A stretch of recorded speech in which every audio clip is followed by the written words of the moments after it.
Hi, everybody. Hello, I'm Ryan. I'm Bethany. And we are Ryan and Bethany Board Game Reviews. And today we have a top 10 for you. Recently, we did a top 10 list of games that we would like to play more often, but the setup time kind of scares us away from them. This is going to be the opposite of that list. This is 10 games we're going to talk about that have an extremely quick setup that makes us more likely to play a game. Yes, exactly. So before we even start this list, everybody, we want to know, let us know in the comments below, what's one of your games that has a super quick setup that makes you want to play it more? Absolutely. We have one honorable mention before we kick things off. Sometimes we do that towards the end. Let's get this one out of the way early. Yes, we would like to get this out of the way early. Are you guys ready? Are you ready? I know you're ready. So our honorable mention is the unlock system. So the reason why this is actually on the list and it's just an honorable mention is because it is a system. So there's a lot of different games that go under this, and then it's just like it just happens, right? It's just an unlock system. It's this escape room. You open it up and you start, right? It's just a deck of cards and an app. Yes. There's no shuffling, there's no dealing, there's nothing. You just do whatever the app says, you're playing. And especially if you're already familiar with the games and you've already played with them, you don't even have to play that introductory game. You literally just start playing. All right, on to the real deal, the real top 10 list. Bethany, my dear, how about you kick things off? I would be delighted to. So my number 10 is Ecosystem. This is a card drafting game. And the reason why this is on the list is because it's literally just shuffling the cards and then dealing them out, right? And then you get started by taking a card, playing it, and passing it to the card drafting system. And that's the game right there. Super simple and fast to start. All right, so the game I want to talk about, our number 10, is Herbaceous. Same thing, it's just a deck of cards. Everyone has some starting, basically fulfillment cards, some orders that you're trying to fulfill. But then after that, you just shuffle the deck of cards, and then you start drafting them from the middle of this pool of cards. It's unbelievably fast to get going, and it's really fun once you start, fulfilling your orders. It's got this push your luck element to it. Should I take some? Should I leave some? What should I do? But as far as getting going, it's as simple as shuffling the cards up and setting them on the table. Now, for that reason, if you notice, both of our number 10s were card games. Simply shuffle the cards, and deal them out. Now, as you can tell, that would be very, very, very easy to make a whole list out of just that. So we took the time to just make one representative for each of us that were card games that were very, very easy to set up by shuffling and dealing. So this is the last time we're going to talk about cards that are games that are just cards. Yeah. There might be some other games that have cards in them. Okay, so let's go to my number 9, which is Three Sisters. This is a roll and write game, and it is literally just the score pads, and then you have that middle board that you're placing your dice on. And then you roll the dice and you play. Like, that's as quick and simple and straightforward as it is. But do not be fooled, everybody! This is not a simple roll and write game. This is like a really thinky roll and write game. You've been warned. In all the best ways, though. Yes. Oh, lovely. All right, so my number 9 that I want to talk about is the Las Vegas dice game. This is basically kind of an area control game. You've got 6 locations on the board, there's 6 tiles, and then after that, everybody gets their own set of dice. You're rolling the dice, clustering them by numbers, and setting them out on the boards, trying to take control of the various locations in order to get money from them. So far as setup goes, you were just setting out those 6 locations and giving people dice. And putting the cards out. And that's it. And you are ready to roll, literally. Knee slapper. Speaking of ready to roll, as you've noticed, both of our number 9s were dice games. Once again, it'd be very easy to fill this whole list with just plain simple dice games because they're all just basically hand out dice and that's the game, that's the setup. And then you're just rolling them and doing whatever the results of the game are. Yeah. So we've decided to cap ourselves off to 1 dice game each, which we just mentioned. From here on out, we will be talking about just dice games. Dice might be used in these other games, but no more card games, no more dice games, unless there are other components involved as well. All right, let's carry on. My number 8 is Between Two Castles, Mad King Ludwig. This is the mashup of Mad King Ludwig and Between Two Cities, so you mash up that game. And the reason why this game has an incredibly quick setup period, or setup time, is you're literally just placing the castle in between the players, and then you're shuffling and going. And the reason why that's awesome is because the game trays in this is just absolutely incredible, right? So you can just like take them out and they fit perfectly to where, depending on how many people you're playing with, like you just draw that out. It's really cool. And even the bonus tiles are already in there. You don't have to get them and set out. They're just already there and you know where they are. So this game is really quick to play. I'm going to have a controversial pick for my number 8. This is a very big game with a lot of things going on. It fills the table. And you'd think that would have a huge setup. And it kind of does. But in terms of the scope of the game, percentage-wise, per capita, or whatever you want to say, it is a pretty reasonably quick setup. So this is Journeys in Middle-earth, Lord of the Rings, right? So this game is all these minis, you got tons and tons of cards, tons and tons of tiles representing the landscape. So to set this game up, basically, you just take the minis, dump them out. Okay? Ready to rock. Because you don't know what you're going to have. The app's going to tell you. This is an app-integrated game. The app's going to tell you later on what pieces you need. Alright, so every player's going to get their own player deck. If you tear it down correctly, the next time you get it out, everything's going to be pretty much ready for you. And then you have your item deck, you're going to shovel that up. And then you're going to have all these location tiles, 1 million location tiles. Well, now you're getting ready to set up the game in earnest. But the app's going to tell you how to set that up as well. Yeah. So by then, you're already in the app. You're kind of basically in play mode. The music's going in the background, the ambiance is happening. So yes, you are still technically setting up the game, but it's going to tell you, take out tile number 12E or whatever it is, and you set that on the board. There's like a reveal to it that is part of the gameplay. Yeah. Exactly. So it's not like it's just like set up these tiles in this particular area, and then you're as you're setting up the game. It's kind of part of the playing of the game. You are establishing this little territory that you're going to expand from there. And then the rest of the game, as it happens, it's going to be set up. So people are going to be put on the board, items are going to be found, people are going to be found, map pieces are going to be found. All happens throughout the course of the game in the gameplay. But to kick it off right, if you tear it down correctly, which even that is not that bad, all you gotta do is just kind of dump everything on the table, give everyone their player cards, and you're ready to rock. Yeah. I was like just thinking about the game because I really like that game. So like whenever I just like remembering our gameplays. So sorry about that, everybody. I know it's a controversial pick, but roll with me on this, okay? It's okay. You can call Brian out in the comments. You can do that right now. You know, yeah, absolutely. Just keep on doing that. I will fight you in the comments. Yeah. You're probably right, by the way, but nonetheless... Brian will fight you with a lot of exclamation points. Yes, and smiley faces. Yeah. And it's good for the algorithm, so no matter what, I'll comment back at you. Yes, yeah, do that.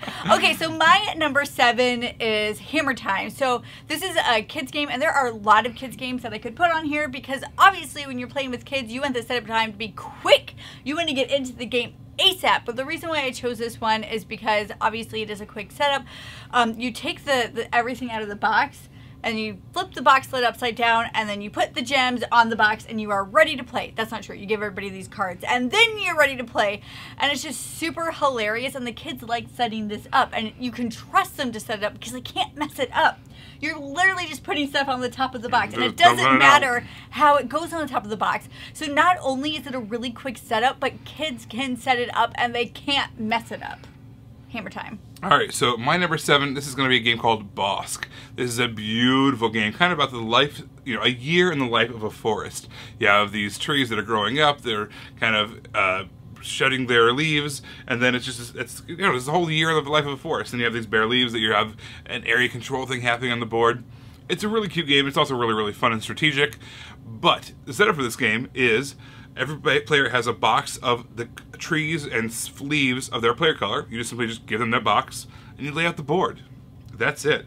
Throughout the course of the game, you'll be adding pieces to the board, and then you'll be taking pieces off the board. Like the setup and tear down is part of the game. Right. Then you're putting leaves on the board, and then all I have to do is clamp the leaves at the end of the game.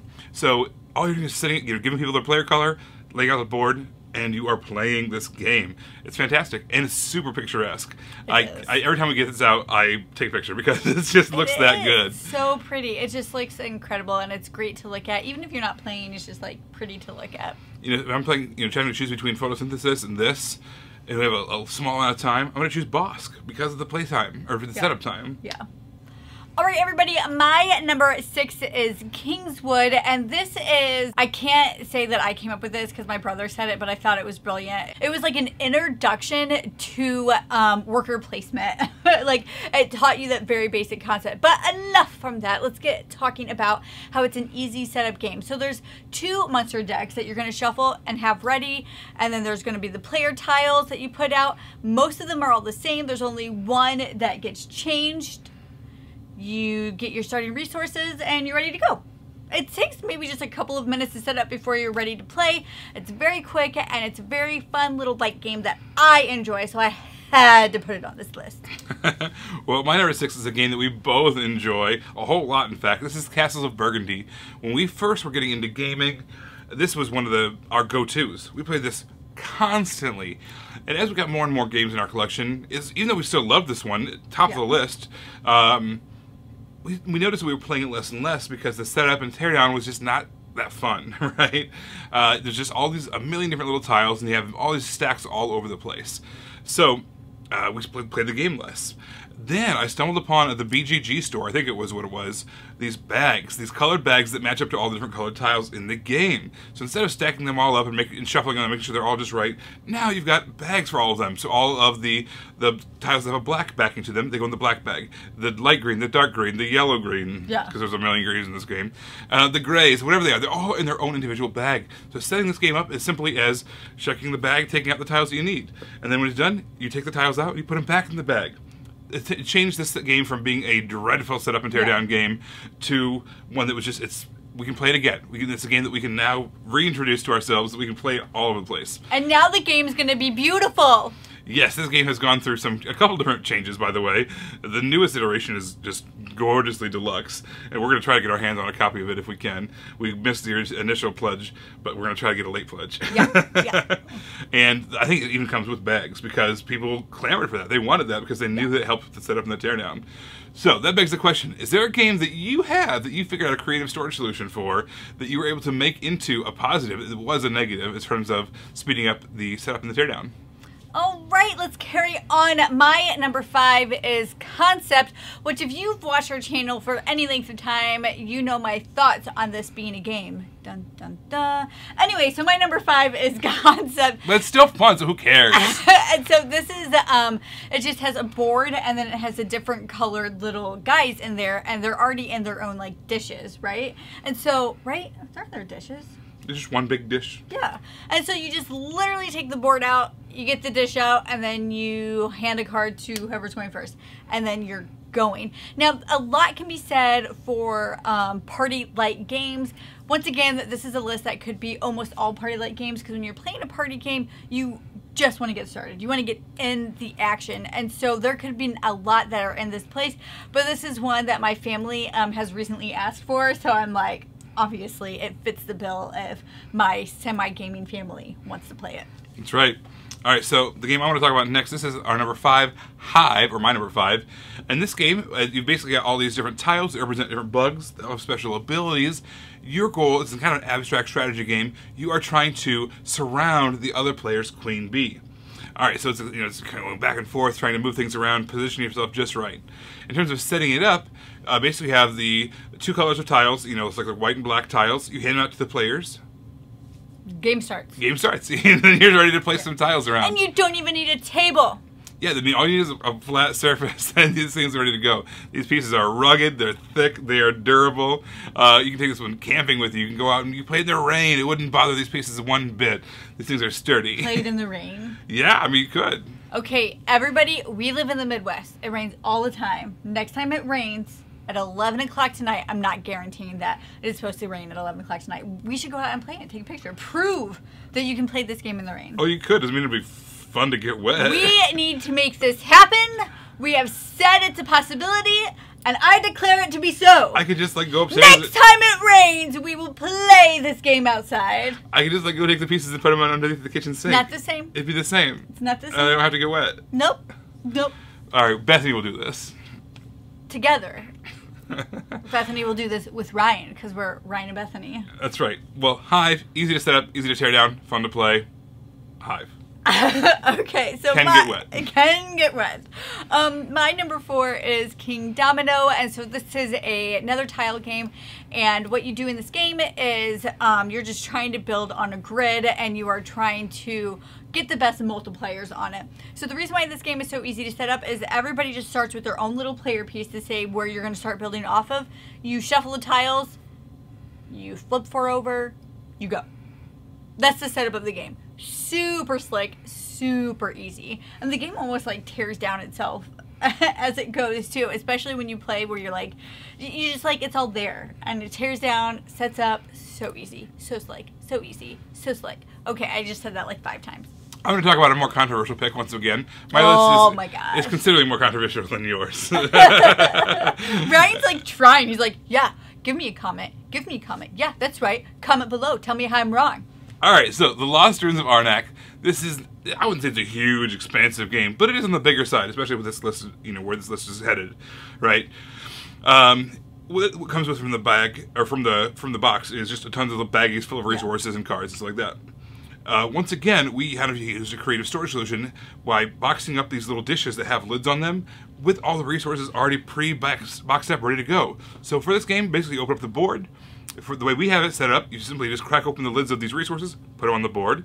You have 2 decks of cards, you shuffle those up, and that's it. You're ready to rock, you know? That's just so fast for a game that's this big. So I know it's not necessarily a quick setup, but for the length and quality of the game, percentage-wise, again, it's very quick, which I really appreciate it. You can get to a great game, you know, a bigger game, very, very soon. From putting it on the table to the first turn, it's probably less than 5 minutes. Maybe 2. Yeah. Very, very quick the way we got it set up in these little dishes. Yeah. All right, so my number 3 is QE, and this is a bidding game, but it's a game where you can bid literally anything. You can bid $2 up to $3 trillion, or like $3 quadrillion. I don't even know if that's a real measurement. But you can do actual real measurements of money in this game. So in this game, you get your player, so you determine what country you are. Then there's that joint player board where you're like keeping track of the score, and then you like start playing. You have these chips, and you start bidding. That's it. I know. It really is just as simple as shuffling those tiles. Yeah, but I agree. This game is so silly and so unique as far as the bidding goes, because you're not bidding with like money tokens or money tiles. You're writing down a number, and it could be any number you want. And so you can win any basically tile you want by just putting a crazy, crazy high number out there. But you also can lose this game by being the person who, over the course of the game, spent the most money. You lose automatically. You're just automatically out of the running if you spent the most money. So this is a really funny checks and balance. It has nothing to do with the setup or teardown, but I just think this game is super unique. Little interesting caveat about this game is it works better with more than 3 players. I know it says 3 to 5-ish. Yeah, I would do a higher player count. I know that has nothing to do with what we're talking about right here, but I just wanted balances a little better. It plays better. All right, so the next game I want to talk about is Spyfall. Party games work really, really great with setup and teardowns. You want parties when you have bigger people around. You don't want to have to be like, all right, now I'm going to take the time to stack this deck and do this. I'm going to do this over here, and then I'm going to borrow out these, and then I'm going to. No, you just want to be able to get right to the action, right? Spyfall, you basically have 2 series of shufflings. First, you have a whole bunch of these baggies. Each one of these baggies is its own scenario. So you're going to mix those all up, choose one. And then out of that, based on the number of players, you're going to pull out some cards, and you're going to deal one to everybody. That tells you who you are in that scenario. Maybe you're the good guy, maybe you're a bad guy. And if you have one of the good guys, you might even have like some sub-roles as well, which is really, really fun. And this game is so quick to set up and tear down. We rarely play this just once. This is a game that you play 2, 3, 4 times in a row, because it's simple as just kind of shuffling the bags up, picking a new scenario, dealing out cards, and playing it again. Very, very quick, great party game. It's kind of that social deduction thing going on. Social deduction games, they all have relatively quick, you know, setups for the most part, I would say. This one particularly, you're ready to rock right to the action as soon as possible. All right, my number 2 is Wavelength. Oh my gosh, this game is wonderful. If you have not had a chance to play, there's like an app you can download, and you can actually just kind of play it on the phone with people. I would definitely check that out if you haven't had a chance to actually play this game, because it gives you like that hilarious feel for it. So in this game, you literally have a little wheel, and so there's going to be a concept on there. So hot to cold, commerce to art, and the person who is in charge, or the person who is trying to do the guessing, spins that wheel. Nobody else sees it. It's going to land somewhere on that grid, and you're trying to get people to give them a clue that gets them guess where on that grid it lands. On the spectrum. Yeah, on the spectrum. Thank you. That's the word I was looking for, spectrum. My favorite example to this is when we were playing once, and it was commerce to art, and the clue that was given was an award-winning movie, right? So you're trying to guess where on that spectrum it is. So the reason why this game is super easy to set up is you open the box, get the wheel ready, draw a card, and you're playing and arguing and having the best time of your life. All right, so my number 2, this is a game called Red Rising. First of all, just as a side caveat, this is based off a series of books. After playing the game, we sought out the books themselves, and I've read all of the books that have been released so far. New one coming out this winter. Yeah. And just read them all ravenously because they were really, really fun and exciting. He really did. He really did. Like it was so fun and so cute to like watch Ryan get all excited about a book again. It's been a while since I've had the free time to read for pleasure. Well, you didn't have the free time. You were just like you were so enthralled. You were staying up way later. Yeah, probably. I mean, but we all do that when we're reading a good book. Okay, you can talk about the game now. So the concept is there's this caste system, this layered society where the bottom of these reds, which are the lowest in society, at the very top of this pyramid, are the golds. And basically this is the story of these reds kind of rising up against the golds. Hence the board game and the book kind of follow that as well. But basically the setup of this game goes like this. You have a board, you're going to lay it out. You have some resources, you're going to lay those out. You've got a deck of cards, you're going to shuffle this giant deck of cards. And that's all there is to the game. You're going to kind of seed some of these decks, some of these little player spots on the player board, and then you're ready to play. Throughout the course of the game, what you're trying to do is you're trying to get the most amount of points. Some points come from resources, but the majority of your points are going to come from these cards. And these cards are all about these combos. So obviously following in the story of Red Rising, some card might say, this particular card is with a whole bunch of other reds, you get extra points. This card might say, this red card, if it's ever with a gold card, it's worth negative points, because, golds and reds don't like each other. Yeah. And then other cards might say, if this particular character is in the same hand as this particular character, you get a whole bunch of bonus points. Which is super fun when you're familiar with the book series, because you're like, I know why that is. I know why they did that. So the game does work without knowing the history of the book series. Oh, however, it is a little bit more fun, I would say, an extra layer of fun once you've learned the backstories. Yeah, so the setup, again, is just kind of laying some things out and then shuffling a deck of cards. Very, very simple, short setup. We've arrived! We did it. We're here! Our number ones. Our number ones!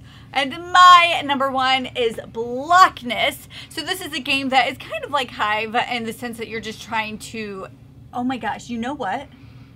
This game is really similar to Blockness, which I hate. But I really like Blockness. And part of it's probably the components. They're freaking hilarious. It is. So you're like literally these Loch Ness monsters, right? And you're trying to place it on this grid, and the grid is getting smaller, and the placement of where you can legally go gets smaller and smaller. You're just trying to be the last man standing, basically, is what you're doing.